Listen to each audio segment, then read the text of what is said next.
First of all, I'd like to thank you for the invitation to share some thoughts with you this morning.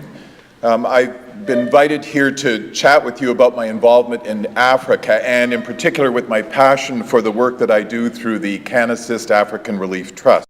It's not been hard to find links between CanAssist and the Anglican Church women. Last year we were delighted when your Ontario Diocese surprised us with a generous donation that we used to help fund rainwater collection in a Ugandan school. For some time, there's been a friendly and supportive association between the congregation, both collectively and individually, of St. Mark's Church in Barriefield and CanAssist. And this morning I was greeted both by Catherine Huffman and David Ward, who were people that I've met through St. Mark's, so I felt right at home when I came here this morning. In 2011, when a group of us were on an expedition to Kenya to visit CanAssist projects, one of our trustees, Evelyn Bowring, joined with an African woman she had just met to sing a duet and enrich the service at a little Anglican church in a small Kenyan community. And I know that this was both a memorable spiritual event, both for Evelyn and for the African congregation. CanAssist started 8 years ago when two of my neighbors at the time, Judith and Alex Adam, and I realized that we wanted to do something formally to help the wonderful people that we had met when we were traveling in Africa. We had seen so many instances of poverty impeding well-being. Children unable to go to school because the nearest school was 10 kilometers away. People without access to water, sanitation, or nutritious food. We met many motivated, smart, generous people in communities that lacked basic infrastructure, and we realized that we could help.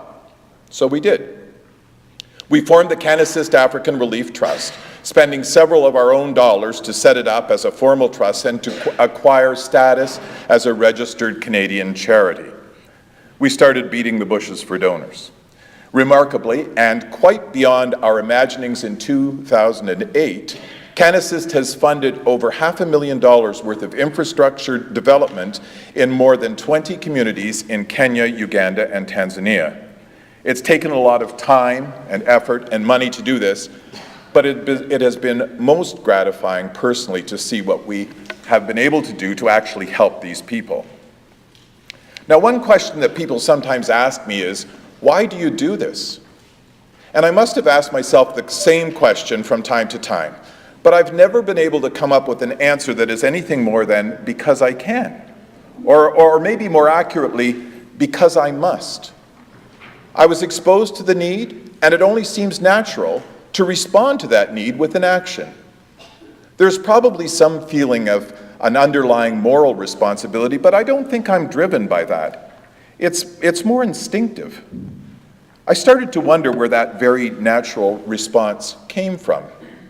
And today, since I'm speaking to a church-related audience, I look back to see what influence that may have had on me. I grew up in the congregation of New St. James Presbyterian Church in London, Ontario. My parents were long-standing members of that church, and we attended regularly. And I have a couple of very vivid visual memories of my upbringing there. One of my very first memories, and my very first memory of almost anything, is of my graduation from the nursery class at the church. I still even have my certificate.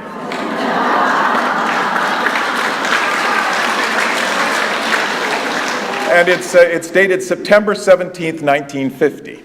I brought it along with me in case I needed a ticket to get in somehow, because I'm not Anglican. I remember walking down the steps in the choir loft and along with little Ann Taylor, exposing for the first time my guardian provider personality by being the one to hold the gate for the other little kids who came through the steps and through the gate to graduate. I also vividly remember lying back during the sermon with my head on my mom's lap and staring at the stained glass window that was beside the pew that was habitually occupied by my family. The story portrayed there was that of the Good Samaritan. I very vividly recall a kinder-looking older man, his donkey on the path behind him, The man is cleansing the wounds of a beaten younger man who is draped semi-conscious across the Samaritan's lap. You may have your own recollection or mental image of this scene as well. What made it so striking to me as a child? What was the message that I took from this?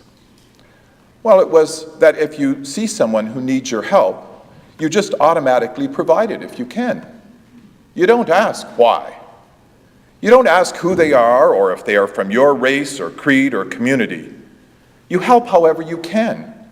You don't ask yourself, why am I doing this? Throughout the Bible, the message, love thy neighbor as thyself, is one that is repeated many times in both the New and the Old Testaments. It's a message that pervades many cultures and religions. Do unto others. So the first message that I must have learned from this parable was the idea of responding without question when you encounter a need. I sometimes wonder if this stained glass window also influenced my eventual choice to become a physician. Who knows? The second message comes from the question that the lawyer asked Jesus. Who is my neighbor? Well, Jesus answered that question with the parable of the Samaritan, helping the stranger on the road who'd been robbed and stripped of his belongings and clothes, when the priest and the Levite crossed the road to avoid him. Did they not want to get dirty, either physically or by association with the bloodied, injured man?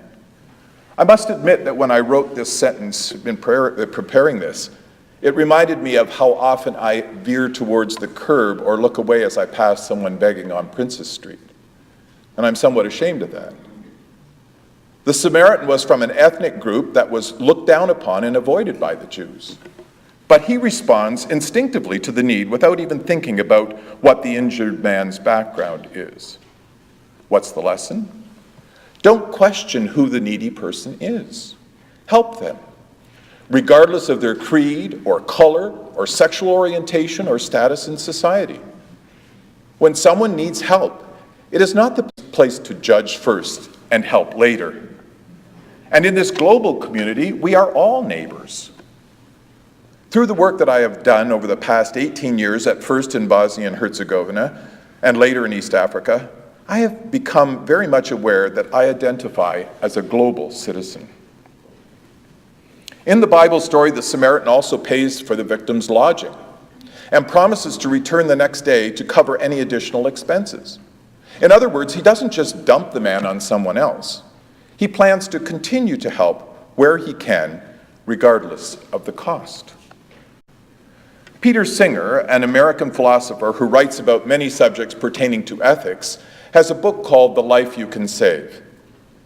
He talks about not thinking about relative costs to helping those in need, and he uses a question that goes something like this. Would you jump to rescue a child who is drowning in a pool of water, even if it meant that you would ruin an expensive new pair of shoes? Now, most people, of course, answer yes. Well, there are people dying in different parts of the world due to poverty, inadequate water supply, sanitation, and lack of health facilities. Why do we not respond so immediately to these needs for the price of a dinner out or an extra hot, no-fat vanilla soy latte at Starbucks? If we can afford to pay $2 to drink water from a bottle when it is free from the tap, we must have excessive cash to share with those who are less fortunate. For me, Singer's message could be summarized as, go ahead and enjoy your good fortune and the results of your hard work. But if you have money to spare, to spend on relative luxuries for yourself, share some of that as well with those who don't have enough money for basic survival. In my exposure to African people, I noticed that most of them actually live by the love thy neighbor rule. They have reminded me of this principle by example. They look after their neighbors, helping them with school fees, health costs, etc. They have no problem asking each other for assistance, and they share whatever they have. They take orphan children into their homes. I'll give you an example. On one of my trips to Kenya, I visited one of the schools that CanAssist has supported with different projects in Mbita, Kenya. As I was passing through the little crowded office of the school, I was introduced to a fellow named Anthony. Anthony is albino. As such, he had been plagued by discrimination and rejection throughout his life. In some neighboring countries, albinos are thought to be spiritually haunted. There are reports as late as 2009 of young albino men being killed and their body parts sold for potions. Now imagine living in the fear that your skin color, or lack of it, puts your very life at risk, essentially to be poached for your body parts. The man came into the little office room and the school administrator introduced us. We greeted each other with a handshake. This fellow lives in the slum community next to the school, I was told. He likes music, and he has been volunteering to help out at the school, so we have accepted him here, both to help him out, but also to help the children to learn not to discriminate or reject people who look different from themselves. It's something else that the school can offer back to the community. Wonderful, I thought. His wife was pregnant, and 2 days ago she gave birth to a son. Congratulations, I blurted out. There was an awkward pause that followed.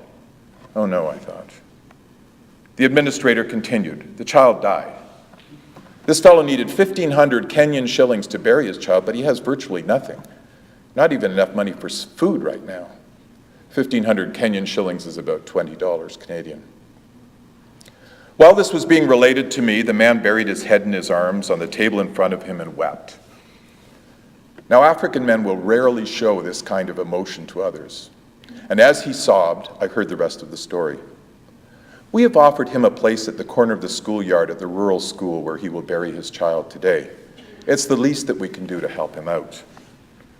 The grave was pointed out to me the next day when I visited the school.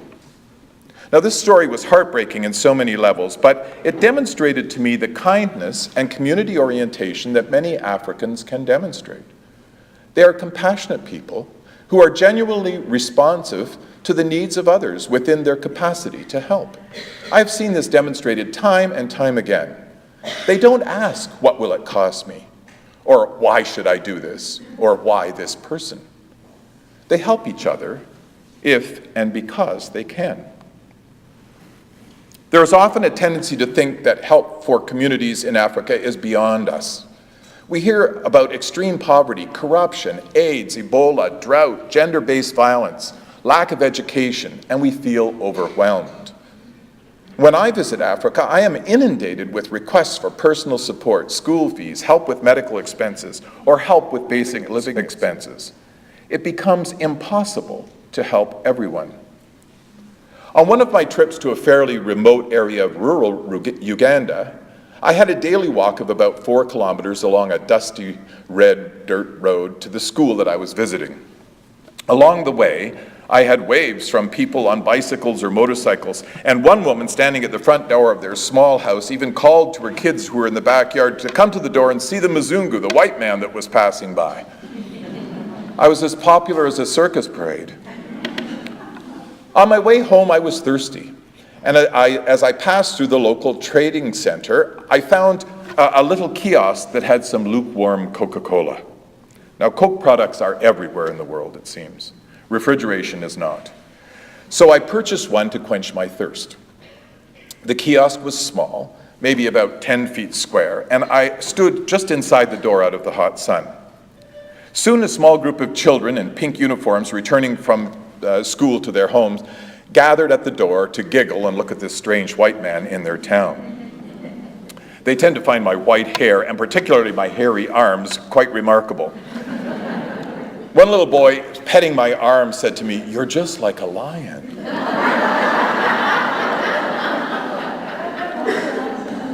I must admit I was grateful that his choice of animal to describe me was a lion and not a baboon.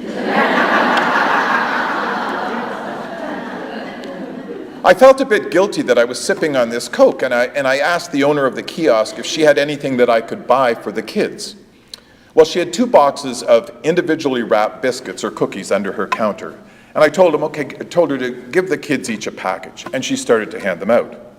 Well, suddenly the group of 6 kids mushroomed into about 50. It reminded me of feeding the seagulls down at Confederation Basin. The children pressed into the shop door, and the woman started just tossing the cookie packages into the swarm. And they were soon all gone. But some went without. So here's the problem. There is endless need. But if you pick one or two people to favor, then others who are equally needy and equally deserving will miss out. Now, the next day I went to the elementary school where these kids had come from. And the school had run-down classrooms, a broken water tank, and dirty, full latrines. I brought their story back to our trustees, and since I made that visit, CanAssist has repaired the water tank and provided 2 more. We have built new latrines, cemented some of the floors in the classroom in the school, and helped them to install electricity. And we are about to build teachers' quarters so that the school can attract and retain teachers for the children.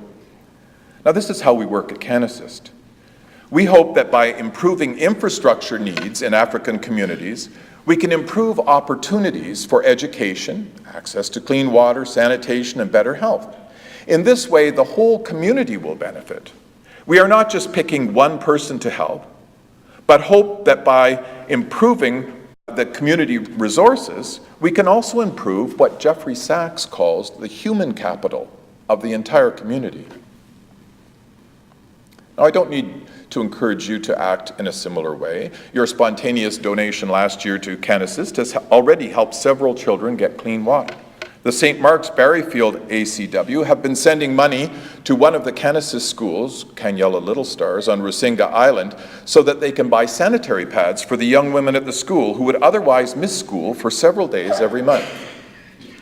This is just one more challenge for young African women in their quest to acquire education that Canadian women, Anglican women at that, have addressed. Our friend, the late Benta Odihambo, director of this school, had asked me to pass on appreciation. In her words, "I must congratulate those Anglican girls, they are good ladies." There is a plaque that I took to the school last year, prominently displayed in Benta's house, proclaiming the St. Mark's ACW as caring friends of the school.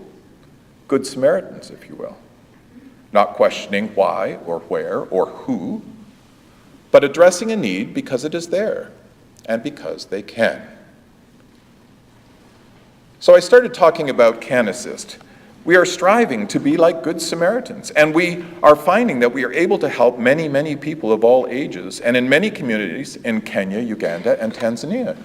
We have built wells, dug latrines, fenced gardens, built classrooms, provided water for health facilities, desks for schools, hospital equipment for a clinic, among other things. We rely on the generosity and trust of donors in Canada who do not ask why. We are, however, happy to have them ask how, and we always are accountable for the money that we spend in Africa. Last year, one of our friends in Africa said to me, "You know, it always amazes us how strangers in Canada can be so caring and loving towards us. It encourages us and gives us hope." Now, as I conclude, I encourage you to continue to be instinctively supportive of your neighbors in need within your church community, in Kingston, in Ontario, in Canada, and around the world. You can assist. Thank you.